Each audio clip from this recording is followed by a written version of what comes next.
नमस्कार दोस्तों, स्वागत है आप सभी का एचपी एग्जाम फेयर्स में। आज हम लाहौल स्पीति डिस्ट्रिक्ट से रिलेटेड सारे इंपॉर्टेंट एमसीक्यू करने वाले हैं।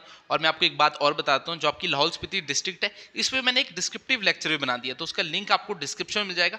उस वीडियो में मैंने जो लाहौल स्पीति डिस्ट्रिक्ट है उसे एकदम डिटेल में कवर किया है, तो अगर आप उस वीडियो को देखोगे उसके बाद इस एमसीक्यू को अटेम्प्ट करोगे तो आपका एक भी क्वेश्चन गलत नहीं होने वाला। आज तो हम लाहौल स्पीति डिस्ट्रिक्ट के सारे इंपॉर्टेंट एमसीक्यू करने वाले हैं जो भी हिमाचल के डिफरेंट एग्जाम्स में आए हुए हैं। तो बिना किसी देरी के आज के लेक्चर को हम स्टार्ट करते हैं। हमारा पहला क्वेश्चन है, who statement is this about Spiti? This place is not fit for human beings. यानी स्पीति के बारे में यह कथन किसने कहा था कि यह स्थान मनुष्य के योग्य नहीं है? तो बताइए किसने कहा था स्पीति के बारे में यह स्थान मनुष्य के योग्य नहीं है? राहुल सन्तियान, जवाहरलाल नेहरू, जनरल किचनर या रुडयार्ड किपलिंग? तो बताइए किसने स्पीति के बारे में यह कहा था यह स्थान मनुष्य के योग्य नहीं है? तो फर्स्ट का जो राइट आंसर है वो है रुडयार्ड किपलिंग। जो रुडयार्ड किपलिंग है इन्होंने स्पीति के बारे में बोला था यह स्थान मनुष्य के योग्य नहीं है। क्योंकि आप सभी को पता है जो लाहौल स्पीति का एरिया है वो कैसा है, वहाँ पर ज़्यादातर बर्फ गिरी होती है, खेती बाड़ी के लिए भी अच्छा नहीं है। तो जो रुडयार्ड किपलिंग थे इन्होंने स्पीति को बोला था यह स्थान मनुष्य के योग्य नहीं है। फर्स्ट का जो राइट आंसर है वो है ऑप्शन डी। इस जो पीडीएफ है मैंने इसमें हाई लेवल के क्वेश्चन भी डाले हैं, लो लेवल के भी डाले, तो ऐसा किसी भी एग्जाम की आप तैयारी कर रहे हो आज आपके जो भी लाहौल स्पीति डिस्ट्रिक्ट से क्वेश्चन बन सकते हैं वो सारे इसमें कवर होने वाले हैं। सेकंड क्वेश्चन देखिए, in which year the first primary school open in Keylong? तो केलोंग में प्रथम प्राथमिक विद्यालय किस वर्ष खुला? तो बताइए आपको ईयर बताना है। जो केलोंग है ये लाहौल स्पीति में पड़ता है, तो इसमें फर्स्ट प्राइमरी स्कूल है वो कब ओपन हुआ?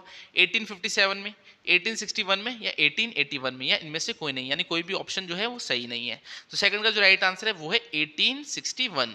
यानी जो फर्स्ट प्राइमरी स्कूल यानी प्राथमिक विद्यालय था केलोंग का वो कब ओपन हुआ था? 1861 में। तो जो डिस्क्रिप्टिव लेक्चर है उसमें मैंने हर चीज़ डिटेल में कवर करी है, तो उसका लिंक आपको डिस्क्रिप्शन में मिल जाएगा। अगर मान लीजिए आपको ये क्वेश्चन नहीं आया तो इसका मतलब है आपने डिस्क्रिप्टिव तरीके से लाहौल स्पीति को पढ़ा ही नहीं है। जो लाहौल स्पीति की हिस्ट्री है, ज्योग्राफी, इकोनॉमी, तो ऐसा उस लेक्चर को देख लोगे तो आपका एक भी क्वेश्चन गलत नहीं होने वाला।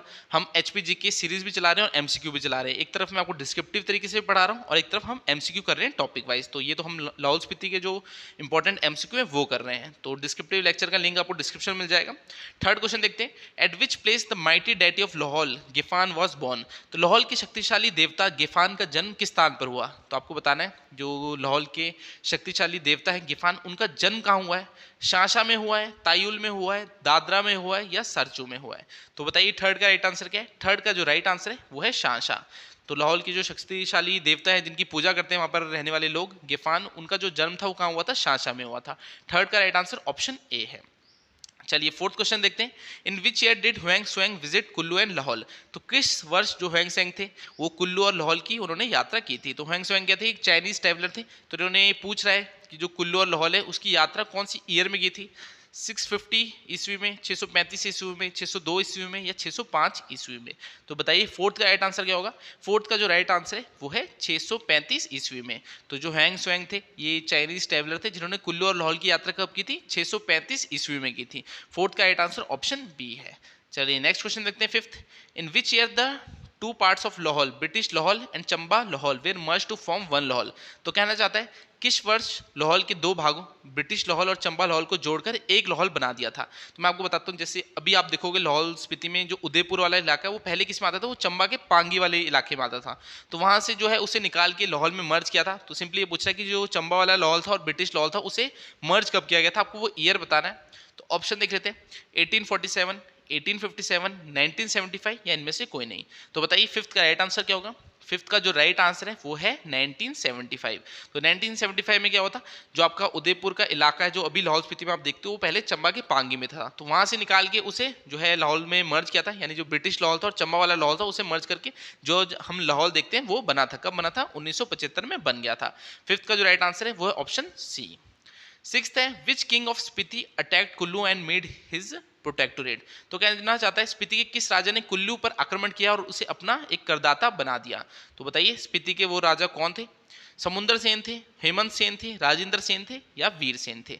तो सिक्स्थ का राइट आंसर क्या है? सिक्स्थ का जो राइट आंसर है वो है ऑप्शन सी, राजेंद्र सेन।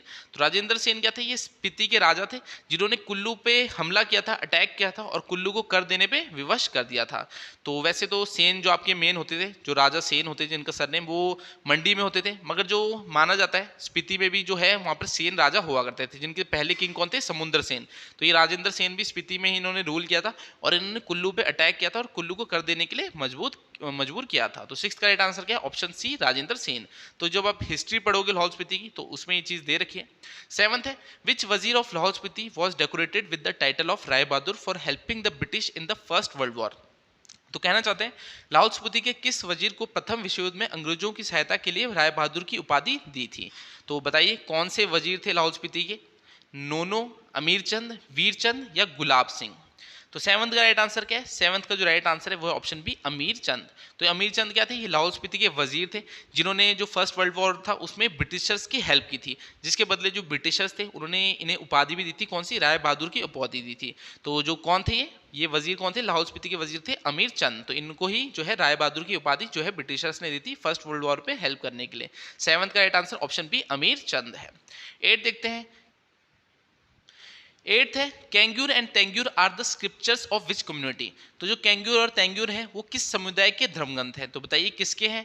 खंपा के हैं, स्वांगली के हैं, लोहले के हैं, किन्नौरी के हैं? तो आप सभी को पता है लाहौल स्पीति डिस्ट्रिक्ट की बात करें तो आंसर क्या होगा? लोहले। तो कैंग्यूर और तेंग्यूर क्या है? ये धर्मग्रंथ किसके हैं? लाहौल के हैं। ठीक है, लोहले के हैं, जो लोहले ट्राइब होते हैं। तो 8th का राइट आंसर है ऑप्शन सी, लोहले। चलिए नेक्स्ट क्वेश्चन देखते हैं। 9th, when did the Chandrabhaga Valley, which was a fiefdom with families of Tibetan origin, came under Kullu? तो कहना चाहता है चंद्रभागा घाटी जो तिब्बत मूल के परिवारों के पास जागीर थी कब कुल्लू के अधीन आ गई? तो बताइए चंद्रभागा जो वैली है वो कुल्लू के अधीन कब आई थी? 13वीं शताब्दी में, 15वीं शताब्दी में, 17वीं शताब्दी में या 18वीं शताब्दी में? तो 9th का राइट आंसर क्या है? 19th का जो राइट आंसर है वो है 17वीं शताब्दी, यानी 17th सेंचुरी में जो चंद्रभागा वैली थी जो तिब्बत मूल के परिवारों की जागीर थी वो किसके अंडर आ जाती है? कुल्लू के अंडर आ जाती है। तो ये सारी चीजें हिस्ट्री में दे रखी है और ऐसे आपकी जो क्वेश्चन रहते हैं हाई लेवल एग्जाम में आते हैं, जैसे एचएएस हो गया, नायब तहसीलदार हो गया। छोटे लेवल के जो एग्जाम होते हैं उनमें थोड़ा डिफरेंट टाइप के क्वेश्चन आते हैं। तो वैसे पढ़ना तो सब कुछ ही पड़ेगा, छोड़ना कुछ भी नहीं है। तो हर चीज कवर कर रहे हैं। तो अभी हमसे जो क्वेश्चन में पूछा था कि चंद्रभागा वैली जो है वो कुल्लू के अंडर कब आती है? तो 17th सेंचुरी में आ जाती है। 9th का राइट आंसर क्या है? Option C. 10th है, how did the rule of the Sena dynasty and in Spiti? तो स्पीति में सेन वंश का जो शासन था वो कैसे खत्म हुआ? तो मैंने आपको बताया था कि स्पीति में भी जो सेन राजा थे वो थे, उनके पहले किंग कौन थे? समुद्र सेन। फिर एक राजेंद्र सेन थे जिन्होंने कुल्लू में हमला किया था और कुल्लू को कर देने के लिए विवश किया था। तो वैसे जो सेन डायनेस्टी थी वो स्पीति में उनका जो शासन था वो खत्म कैसे हुआ, सिंपली ये पूछ रहा है। तो ऑप्शन पढ़ लेते हैं। ऑप्शन क्या क्या दे रखे? तिब्बती लोगों ने लाहौल स्पीति पर आक्रमण कर दिया और इस अभियान से कुल्लू के राजा ने सहायता की। तो इस अभियान में कुल्लू के राजा ने भी सहायता दी थी जब तिब्बत ने लाहौल स्पीति में हमला कर दिया था। पहला ये ऑप्शन है आपका। सेकंड है, स्पीति के कठोर जलवायु के कारण उन्होंने ये स्थान छोड़ दिया था। तो मैंने आपको बताया स्पीति में जो क्लाइमेट है वो इतना अच्छा नहीं है, सुटेबल नहीं है रहने के लायक। फिर है जनता विद्रोह हो गया था, उसके कारण स्पीति की जो सेन डायनेस्टी थी वो उनका अंत हुआ, या फिर अंतिम राजा का कोई भी पुत्र नहीं था। तो 10th का राइट आंसर क्या है? वैसे तो लंबे लंबे ऑप्शन दे रखे हैं, मैं सिंपली आपको आंसर बताता हूँ। तिब्बती लोगों ने जो है लाहौल स्पीति पे हमला कर दिया था और जो कुल्लू के राजा थे उन्होंने इसमें सहायता की थी, और जो सेन डायनेस्टी है उसका जो है शासन स्पीति पे खत्म हो गया था, क्योंकि स्पीति किसके अंडर आ गया था? तिब्बतियों के अंडर आ गया था। तो स्पीति है कभी कुल्लू के अंडर आ जाता है, कभी चंबा के अंडर आ जाता है, कभी आपके लद्दाख के अंडर आ जाता है। तो ऐसा है जो सराउंडिंग रियासतें थी उन्हीं के अंडर आता रहता था, क्योंकि वहाँ पर ज़्यादा रहने के योग्य नहीं थे स्थान, वो क्लाइमेट बहुत ही हार्श था वहाँ का और ज़्यादा अपॉर्चुनिटी भी थी लोगों के पास। तो ऐसा है जो तिब्बती लोगों के अंडर भी आया था, तिब्बतियों ने हमला किया था लाहौल स्पीति में, और जो कुल्लू के राजा थे उन्होंने इसमें सहायता भी की थी, और सेन डायनेस्टी का जो था वो इसमें स्पीति में जो है शासन खत्म हो गया था। तो 10th का राइट आंसर ऑप्शन ए है। 11th है, around which year six captured Lahore? तो देखिए अब जो सिखों हैं उन्होंने भी लाहौर को कैप्चर किया था। तो ये पूछा कौन से ईयर में, किस वर्ष जो सिख थे उन्होंने लाहौल स्पीति को अपने अधीन कर दिया था? तो बताइए कब किया था? 1814 से 15 के बीच में किया था, 1828 से 29 के बीच में, 1835 से 36 के बीच में, या 1840 से 41 के बीच में? तो 11th का जो राइट आंसर है वो है ऑप्शन डी, 1840 से 41 के बीच में। तो सिख जो थे उन्होंने लाहौर को कैप्चर कब किया था? 1840 से 41 के बीच में। फिर बाद में जो ब्रिटिशर्स है वो सिख को हरा देते हैं और 1846 में जो है लाहौल स्पीति किसके अंडर आ जाता है? वो ब्रिटिशर्स के अंडर आ जाता है। तो फिलहाल तो हमसे पूछा सिखों ने जो है लाहौल स्पीति को कैप्चर कब किया था? तो 1840-41 में जो है वो कैप्चर कर दिया था। 11th का राइट आंसर ऑप्शन डी है। 12th क्वेश्चन देखते हैं। When did the Sikhs take over the Lahaul and start ruling over it. तो सेम ही क्वेश्चन है, सिखों ने कब लाहौल पर अधिकार कर लिया और उस पर शासन करने लगे। तो अभी मैंने आपको ईयर बताया, जो सिख थे उन्होंने लाहौल स्पीति को कैप्चर कब किया था, 1840 से 41 के बीच में कैप्चर कर लिया था। नेक्स्ट है 13, when did Lahaul Spiti came under the control of British. तो ये लाइन भी मैंने आपको बताई, जो पहले है सिखों ने इसमें कैप्चर किया लाहौल स्पीति को, बाद में जो है सिख है वो ब्रिटिशर्स से भी हार जाते हैं, तो लाहौल स्पीति ऑटोमेटिकली किसके अंडर जाता है, ब्रिटिशर्स के अंडर आ जाता है। तो लाहौल स्पीति में जो ब्रिटिश है उनका नियंत्रण कब हुआ था, तो ऑप्शन क्या दिए, 1846, 1840, 1853 या 1850। तो बताइए 13 का राइट आंसर क्या है। 13 का जो राइट आंसर है वो है 1846। तो 1846 में जो है अमृतसर की ट्रीटी होती है, जिसमें वो किसके बीच में होती है, ब्रिटिशर्स और गुलाब सिंह के बीच में होती है। तो उसमें जो है ब्रिटिशर्स क्या करते हैं, जो सिखों के अंडर एरिया होते हैं उन्हें अपने अंडर ले लेते हैं। तो जो लाहौल स्पीति है वो उस टाइम सिखों के अंडर होता था और ऑटोमेटिकली किसके, ब्रिटिशर्स के अंडर आ जाता है। तो 13 का राइट आंसर ऑप्शन है 1846 में लाहौल ब्रिटिशर्स के अंडर आ जाता है। 14th है, in which century Lahaul became a part of Kashmir. तो किस सदी में लाहौल जो है कश्मीर का भाग बन जाता है, तो बताइए कब बनता है, चौथी शताब्दी में, छठी शताब्दी में, 8वीं या 10वीं। तो 14 का राइट आंसर क्या है, 14 का जो राइट आंसर है वो ऑप्शन सी 8वीं शताब्दी में। तो 8th सेंचुरी में जो है लाहौल किसका पार्ट बन जाता है, कश्मीर का पार्ट बन जाता है। तो मैंने आपको ये बताया, जो लाहौल है कभी कुल्लू का पार्ट बन जाएगा, कभी चंबा का, कभी कश्मीर का, कभी लद्दाख का। तो ऐसे जो साइड की सराउंडिंग रियासतें उन्हीं के अंडर वो आता रहता है। तो इसमें पूछा था कश्मीर के अंडर कब आता है, तो 8वीं शताब्दी में जो है वो कश्मीर के अंडर लाहौल आ जाता है। चलिए नेक्स्ट देखते हैं। और अगर आप हिमाचल प्रदेश में किसी भी कॉम्पिटिटिव एग्जाम की तैयारी कर रहे हैं तो हमारे ऐप का लिंक भी डिस्क्रिप्शन दिया है, उसे डाउनलोड कर लेना। वहाँ पर आपको पंचायत सेक्रेटरी, पटवारी, HRTC कंडक्टर हर एक एग्जाम का कोर्स मिल जाएगा। तो जरूर कोर्सेज को चेकआउट करना, तो लिंक आपको ऐप का डिस्क्रिप्शन में मिल जाएगा। बाकी हम वीडियो को कंटिन्यू करते हैं। 15 है, by whom was the Mrikula Devi temple of Udaipur build. तो उदयपुर का जो मृकुला देवी मंदिर है उसका निर्माण किसने करवाया था। तो उदयपुर में एक मृकुला देवी टेम्पल है, पूछ रहा है उसे किसने बनवाया था। ये बहादुर शाह ने बनाया था, प्रताप सिंह वर्मन ने बनाया था, जैनुल बुद्दीन ने बनाया था, इनमें से कोई नहीं। तो 15 का जो राइट आंसर है वो है प्रताप सिंह वर्मन। तो मैंने आपको बताया जो चंबा है वो भी अपना अधिकार लाहौल पे करता है कुछ समय के लिए। तो उस समय चंबा के राजा कौन होते हैं, प्रताप सिंह वर्मन। तो उन्होंने ही उदयपुर में ये मंदिर बनाया होता है, कौन सा, मृकुला देवी का टेम्पल। तो इंपॉर्टेंट क्वेश्चन है, एग्जाम में आने के चांसेस है। तो मृकुला देवी टेम्पल जो है वो उदयपुर में किसने बनाया, प्रताप सिंह वर्मन ने, जो कि चंबा के राजा थे। तो 15 का राइट आंसर ऑप्शन बी है। 16 है, Christian missionaries could not get success in Lahaul because. तो जो ईसाई मिशनरी थे वो लाहौल में सफल क्यों नहीं हो पाए। वैसे आपको मैं डायरेक्टली आंसर बताता हूँ, ऑप्शन बहुत लंबे लंबे देखें। लाहौल में क्या है, मैक्सिमम जो लोग हैं वो कौन सा, बौद्ध धर्म जो है उसे फॉलो करते हैं। तो क्रिश्चियन जो थे अपना धर्म यहाँ पर फैला नहीं पाए, क्योंकि बौद्ध धर्म ऑलरेडी यहाँ पर जो है प्रचलित हो गया था। तो इसका जो राइट आंसर होगा 16 का वो क्या है, लाहौली बौद्ध धर्म के अनुयायी थे। तो इसी कारण जो है वो क्रिश्चियन यहाँ पर सफल नहीं हो पाए अपना धर्म जो है उसका प्रचार करने में। तो 16 का राइट आंसर ऑप्शन बी है। चलिए 17 देखते हैं। To which princely state did Nono Wazir belong. तो जो नोनो वजीर थे वो किस रियासत से संबंध रखते थे। ऑप्शन हमें दे रखे, बुशैर, कुल्लू, लाहौल स्पीति या चंबा। तो फिलहाल तो हम लाहौल स्पीति डिस्ट्रिक्ट की बात करें तो इसका राइट आंसर क्या होगा, लाहौल स्पीति। तो जो नोनो वजीर थे वो किससे संबंध रखते थे, लाहौल स्पीति में। जो स्पीति होते थे उनके राजाओं को भी नोनो बोलते थे, तो ये हिस्ट्री में चीज़ दी हुई है। तो जो नोनो वजीर था वो कहाँ से बिलोंग करते थे, वो लाहौल स्पीति से बिलोंग करते थे। 17 का राइट आंसर ऑप्शन सी है।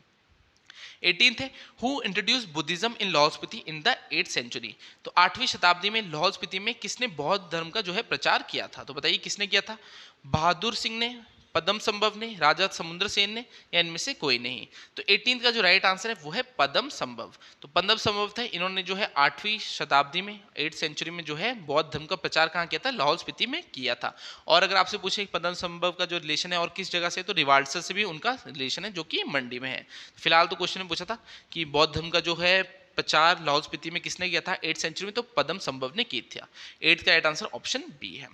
19th है, in which year did the Mongols attack Lahaul. तो किस वर्ष जो मंगोल थे उन्होंने लाहौल पर आक्रमण किया था। आपको ईयर बताना है, जो मंगोल्स थे उन्होंने लाहौल पे आक्रमण कब किया, 1561, 1451, 1681 या 1560। तो 19th का राइट आंसर क्या है, 19th का जो राइट आंसर है ऑप्शन सी 1681। तो जो मंगोल्स थे उन्होंने लाहौल पे अटैक कब किया था, 1681 ईस्वी में किया था। तो ये डेट्स होती है, इन्हें याद करना इतना आसान भी नहीं होता। तो ऐसा अगर डिस्क्रिप्टिव तरीके से चीज़ों को पढ़ोगे तब आपको ये चीज़ें याद रहेगी। तो ऐसा है, MCQ तो करना ही होते हैं, ये आपकी तैयारी को चेक करने के लिए होते हैं, बाकी डिटेल में भी चीज़ें पढ़ना ताकि आपको ज़्यादा टाइम तक वो याद रहे। और ऐसा है एग्जाम की तैयारी 1-2 महीने की तैयारी नहीं होती, सालों लग जाते हैं एग्जाम निकालने में। तो ऐसा है अगर अच्छी तैयारी करनी है तो एक ही बार करो, ऐसा नहीं कि हाँ पहले एमसीक्यू करते जाओ फिर एग्जाम देने जाओ। इससे अच्छा पहले ही अच्छे से तैयारी करो, उसके बाद अगर एग्जाम दो तो वो आपके लिए ज़्यादा बेनिफिशियल रहेगा और चीज़ें भी आपको ज़्यादा टाइम तक याद रहेगी। और ऐसे Himachal GK, India GK, Hindi, English बहुत सारे सब्जेक्ट है पढ़ने को, तो पढ़ने को बहुत कुछ है, तो प्रॉपर टाइम देना है। ऐसे नहीं कि जीके में ही सारा टाइम लगाना है। अगर आपके एग्जाम में हिंदी इंग्लिश आ रही है तो उसमें भी आपको फोकस करना है। तो एक बार अपना सिलेबस जरूर देखना जिस भी आप एग्जाम की तैयारी कर रहे हो। डायरेक्टली बस तैयारी करने मत लग जाना कि हाँ जीके पढ़ के जाओगे एग्जाम देने, तो वैसे एग्जाम नहीं निकलते। नेक्स्ट क्वेश्चन देखते हैं 20। Who got the Gondla fort built? तो गोंदला किला का निर्माण किसने करवाया था? तो बताइए किसने कराया था? जगत सिंह ने, विधि सिंह ने, मान सिंह ने या राजेंद्र पाल ने? तो मैंने आपको बताया जो लाहौल स्पीति कभी चंबा के अंडर, कभी लद्दाख के अंडर, हर किसी के अंडर आ रहा है। वैसे कुल्लू के अंडर भी आया होता है, यानी कुल्लू ने भी अपना अधिकार जो है लाहौल पे जमाया होता है। तो कुल्लू के राजा कौन होते हैं? मान सिंह। उन्होंने ही ये गोंदला फोर्ट बनाया होता है। तो जो लाहौल स्पीति में गोंदला फोर्ट है ये किसने बनाया है? कुल्लू के राजा मान सिंह ने बनाया है। 20 का राइट आंसर ऑप्शन सी है। मिकुला देवी टेम्पल किसने बनाया था? वो प्रताप सिंह वर्मन ने बनाया था, जो चंबा के राजा थे। गोंदला फोर्ट बोल दे किसने बनाया था जो लाहौल स्पीति में? तो ये मान सिंह ने बनवाया था। तो ये आपने याद रखना है, इंपॉर्टेंट क्वेश्चन है। 21 है during the first world war, जो कि 1914 से 18 के बीच हुआ, विच वजीर of Lahore was given command as zamindar in the 6th labour corps? तो कहना चाहता है प्रथम विश्व युद्ध के दौरान लाहौल जो है वजीर है, लाहौल के कौन से वजीर थे जिन्हें 6ठी लेबर कोर में जमींदार के रूप में कमांड दी गई थी? तो बताइए लाहौल स्पीति के कौन से वजीर थे जिन्हें 6ठी लेबर कोर में जो है जमींदार के रूप में कमांड दी गई थी? नोनो वजीर, राम वजीर, वजीर अमीर चंद या इनमें से कोई नहीं? तो अब अगर आप मेरी बातों को ध्यान से सुन रहे हो तो ऐसा ही एक रिलेटेड क्वेश्चन भी आया था कि जो राय बहादुर की उपाधि है वो किसे दी गई थी? तो किसे दी गई थी? वजीर अमीर चंद को। तो ये वजीर अमीर चंद थे, इन्होंने हेल्प की थी ब्रिटिशर्स की, जो फर्स्ट वर्ल्ड वॉर हुआ था उसमें इन्हें जमादार बनाया गया था, जो आपकी 6th लेबर कोर थी उसका। और इन्होंने बहुत अच्छा प्रदर्शन किया था, उसी कारण इन्हें राय बहादुर की जो है उपाधि दी गई थी। तो 21 का जो राइट आंसर है वो क्या है? वजीर अमीर चंद। चलिए नेक्स्ट क्वेश्चन देखते हैं 22। What was the sex ratio of Lahaul Spiti district? तो लाहौल स्पीति जिले का लिंग अनुपात पूछा है 2011 की जनगणना के अनुसार, क्योंकि आपको पता है जो सेंसस है यानी जनगणना है वो 2011 में हुई है, उसके बाद अभी तक हुई नहीं है, कोरोना की वजह से 2021 में होनी थी मगर कोरोना की वजह से हुई नहीं। तो 2011 के आंकड़े चलेंगे। तो 2011 में जो सेक्स रेशियो था लाहौल स्पीति का वो कितना था? 851, 903, 861 या 874? तो बताइए 22 का राइट आंसर क्या है? 22 का जो आंसर है वो है 903। तो 903 जो है सेक्स रेशियो यानी लिंग अनुपात है लाहौल स्पीति का। 22 का राइट आंसर ऑप्शन बी है। चलिए नेक्स्ट देखते हैं 23। What percentage of population of Lahaul Spiti district is schedule tribe? तो लाहौल स्पीति जिले की कितनी प्रतिशत जनसंख्या अनुसूचित जनजाति है? तो बताइए शेड्यूल ट्राइब पॉपुलेशन कितनी है लाहौल स्पीति में? 73%, 7%, 9% या 55%? तो बताइए 23 का राइट आंसर क्या है? 23 का जो राइट आंसर है वो है 73%। तो आपको पता है ट्राइबल एरिया तो मैक्सिमम पॉपुलेशन कैसी होगी? शेड्यूल ट्राइब ही होगी। तो 73% लाहौल स्पीति के लोग कैसे हैं? शेड्यूल ट्राइब से बिलोंग करते हैं। 23 का राइट आंसर ऑप्शन ए है। 24 देखते हैं। According to 2011 census HP which district had the lowest percentage of schedule caste population? तो 2011 की जनगणना के अनुसार हिमाचल प्रदेश के किस जिले में जो है अनुसूचित जातियों की जो आबादी है वो सबसे कम है? अगर परसेंटेज देखें तो सबसे कम परसेंटेज कहाँ है शेड्यूल कास्ट पॉपुलेशन? कुल्लू में है, बिलासपुर में, लाहौल स्पीति में, हमीरपुर में? तो 24 का जो राइट आंसर है वो लाहौल स्पीति है। वैसे तो लाहौल स्पीति की जो पॉपुलेशन है वो पूरे हिमाचल में सबसे कम है, मगर जो शेड्यूल कास्ट की पॉपुलेशन देखिए, परसेंटेज देखिए, वो भी लाहौल स्पीति में सबसे कम है। यहाँ पर मैक्सिमम आपको शेड्यूल ट्राइब वाले लोग देखने को मिलेंगे। तो 24 का राइट आंसर ऑप्शन सी है। 25 है when did Lahaul Spiti became a separate district? तो लाहौल स्पीति को एक अलग जिला कब बनाया गया था? तो 1972 में, 1976 में, 1948 में, 1960 में? तो 25 का राइट आंसर क्या है? इसका राइट आंसर है 1960 में। वैसे तो जो लाहौल स्पीति है वो 1 नवंबर 1966 में हिमाचल में मिलता है, क्योंकि जो पंजाब के एरिया है जैसे कुल्लू, शिमला, कांगड़ा, लाहौल स्पीति, इसे हिमाचल में मिलाया जाता है। तो हिमाचल की डिस्ट्रिक्ट 1966 में बनता है, मगर जो पंजाब में था ये पहले पंजाब का पार्ट था इंडिपेंडेंस के बाद, तो 1960 में जो पंजाब है वो उसे एक सेपरेट डिस्ट्रिक्ट बना देता है। तो 25 का राइट आंसर क्या है? जो लाहौल स्पीति है वो डिस्ट्रिक्ट का बनता है 1960 में, यानी पंजाब की जो डिस्ट्रिक्ट है वो 1960 में बन जाता है। बाद में 1 नवंबर 1966 को पंजाब के एरिया जब हिमाचल में मिलाए जाते हैं तो उस समय लाहौल स्पीति भी हिमाचल में मिल जाता है। 25 का राइट आंसर ऑप्शन डी है। जो लाहौल स्पीति और डिस्ट्रिक्ट का बनता है 1960 में। The literal meaning of Spiti is? तो स्पीति का जो शाब्दिक अर्थ है आपसे वो पूछ रहा है, तो बताइए क्या है? देवभूमि, रतन भूमि, शैल भूमि या इनमें से कोई नहीं? तो जो स्पीति है उसका शाब्दिक अर्थ क्या है? 26 का राइट आंसर है रतन भूमि। ठीक है, रतन भूमि जो स्पीति का जो शाब्दिक अर्थ है वो है रतन भूमि। 26 का राइट आंसर ऑप्शन बी है। 27 है which is the last village of Spiti valley. तो स्पीति घाटी का अंतिम गांव कौन सा है? जैसे किन्नौर का अगर आपसे पूछे कि अंतिम गांव कौन सा है तो चितकुल है, वैसे ही स्पीति का जो अंतिम गांव है वो कौन सा है? गेमुर है, स्लो है, भृगुटू है या लोसर है? तो बताइए 27 का राइट आंसर क्या है? 27 का जो राइट आंसर है वो है लोसर। ठीक है, जो लोसर है ये स्पीति वैली का लास्ट विलेज है। 27 का राइट आंसर ऑप्शन डी है। 28 है which is the headquarter of Lahaul Spiti. तो लाहौल स्पीति का मुख्यालय कौन सा है? तो ये तो इजी सा क्वेश्चन है। केलांग है, रिकोंगपियो है, काजा है या लोसर है? तो बताइए लाहौल स्पीति का हेडक्वार्टर क्या है? वो है केलांग। रिकोंगपियो कहाँ का है? ये किन्नौर का है। तो 28 का राइट आंसर ऑप्शन ए है।